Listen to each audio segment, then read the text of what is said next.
Hello everyone, सबको जय श्री राम, राधे राधे। कैसे हैं आप सब और कैसे चल रही है आप सबकी पढ़ाई।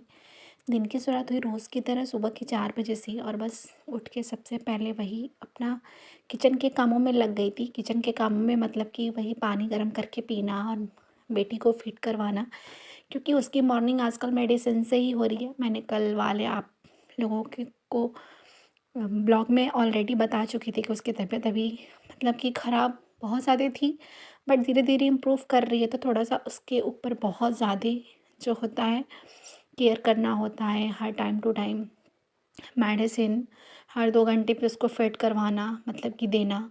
तो ये सारी चीज़ें होती हैं। मतलब अक्टूबर से ही ये चल रहा है। और फिर उसको दूध वगैरह दे करके मैं 4:15 के करीब में पढ़ने बैठी थी। 4:15 से लेके बहुत ज़्यादा पढ़ाई यहाँ पे नहीं हो पाई थी, क्योंकि मॉर्निंग में 6 बजे, आज था संडे था, संडे को ऑलरेडी और दिनों के अकॉर्डिंग बहुत सारे काम होते हैं। तो इसलिए मैं 5:30 बजे तक अपनी पढ़ाई करी। और आज पूजा करना नहीं था क्योंकि संडे था, तो फिर बड़ी वाली बेटी की भी छुट्टी थी और संडे का ही दिन होता है, उसको अच्छे से नहलाना धुलाना भी होता है। तो काफ़ी लेट हो जाता है मेरा। और वैसे भी आजकल बहुत ज़्यादा टफेस्ट लाइफ चल ही रही है मेरी, छोटी वाली की तबीयत ख़राब होने की वजह से। तो थोड़ा-सा एक मेरे लिए बहुत हर चीज़ें टास्क की तरह हो गई हैं। यहाँ पे धूप हो गई थी, तो इसको मतलब कि मॉर्निंग में 7:30-8 बजे के करीब में प्राइम में बिठा के हम लोग बाहर ही रखते हैं, ताकि इसको धूप वगैरह लगे। दोनों अपना खेल रही थी और ये मेरी मदर इन लॉ। तो और फिर मैं अपने किचन के कामों में लगी थी, थोड़ा गई थी मतलब बाहर, बाहर नहीं मतलब घर के अंदर गेट से ही, मेन गेट से ही इसको जो था मतलब मम्मी को चाय देने के लिए। तो देखा कि ये लोग खेल रही थी और फिर अपना जैसे कि जब तक वो खेलती है तब तक मैं अपने जो भी अपना किचन का काम होता है वो मैं कर लेती हूँ। मेरे यहाँ मतलब एक ये भी है ना, गांव में यहाँ पे लाइट 9 बजे आती है, सुबह 6 बजे चली जाती है। तो इसलिए मॉर्निंग में जब से मतलब ये बीमार पड़ी है तब से मैं मॉर्निंग में ही उठ के अपना पूजा वगैरह कर लेती हूँ।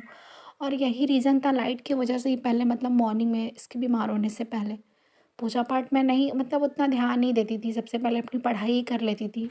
लेकिन वैसे भी थोड़ा सा अंदर से बहुत एक डर सा लगता है कि नहीं चलो ठीक है, कोई बात नहीं है। हनुमान चालीसा वगैरह पढ़ना, तो ये सारी चीज़ें मैंने स्टार्ट करी है, ताकि जो लाइफ में जो भी प्रॉब्लम चल रही है ना वो धीरे धीरे ठीक हो जाए। क्योंकि कुछ चीज़ें ऐसी होती हैं कि हम इतना ज़्यादा कभी कभी परेशान हो जाते हैं अपने लाइफ से कि हम क्या करें, हमें समझ ही नहीं आता। मेरी लाइफ वैसे भी अक्टूबर से लेकर अभी तक मतलब इतनी डंगाडोल चल रही है कि समझ नहीं आता है कैसे कैसे अपनी पढ़ाई मैंने स्टार्ट करी। मतलब कि मुझे एक होता है ना यार, बच्चों की तबीयत ख़राब होती है, समझ आता कि 3-4 दिन 10 दिन रहे तो ठीक है, बट महीनों भर हॉस्पिटल एक बहुत बड़ी बात होती है किसी भी माँ के लिए। उस पे से बच्चा तो है ही है आपका तबीयत ख़राब।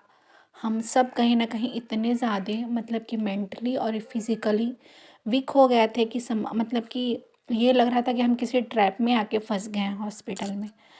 1 महीने बाद मैं वहाँ से रिटर्न घर आई। घर का भी माहौल वैसे ही था, मतलब आप समझ सकते हो, हम एक दिन अगर घर नहीं रहे तो घर घर नहीं रहता है।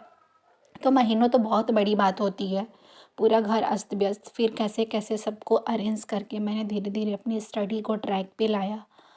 बहुत दिनों बाद पढ़ाई भी छूट गई थी तो मन नहीं कर रहा था पढ़ने का, लेकिन लग रहा था कि यहाँ तक आने के बाद से मैं इसे नहीं छोड़ूंगी। कहते हैं ना कि ज़िंदगी के कुछ ऐसे भी चीज़ें होते हैं जो हम ठोकर खा के सीखते हैं। मैंने भी हॉस्पिटल में ये चीज़ें सीखी कि पैसा कितना इम्पोर्टेंट है हमारे लाइफ में। अगर मेरे पास वो दिन मतलब नहीं होते उतने पैसे, तो शायद मेरे पास आज मेरी बच्ची नहीं होती। तो वो चीज़ें मेरे से ज़्यादा कोई नहीं समझ सकता। मैंने वो चीज़ें इसलिए मैंने ये स्टेप उठाई कि चाहे कितनी भी मुसीबत हो, आपका पढ़ाई आपके सुख और दुख पे डिपेंड नहीं होना चाहिए कि आज हम खुश हैं तो पढ़ेंगे और कल दुखी हो गए तो हम पढ़ाई छोड़ दें। लाइफ चाहे कितनी भी टफेस्ट क्यों ना हो, किसी भी हाल में पढ़ो।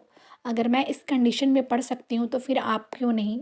जो भी मेरा वीडियो देखता होगा, मैं नहीं जानती कि उनकी एज क्या होगी, कौन लोग देखते हैं, बट मैं आप सबको इतना ही कहूँगी कि अपनी लाइफ को सिक्योर बनाओ, अपने आप को इस काबिल बनाओ कि आपको कभी भी ना किसी के ऊपर डिपेंड नहीं है, या कभी लाइफ में ये नहीं लगे कि अब मैं बिल्कुल ही हार गई हूँ, जैसे कि पीछे मुझे लगता था। फिलहाल अभी भी कभी कभी बहुत ज़्यादा मैं फ्रस्ट्रेट होने लगती हूँ, लगता है कि मेरी लाइफ में अब कुछ नहीं होने वाला है।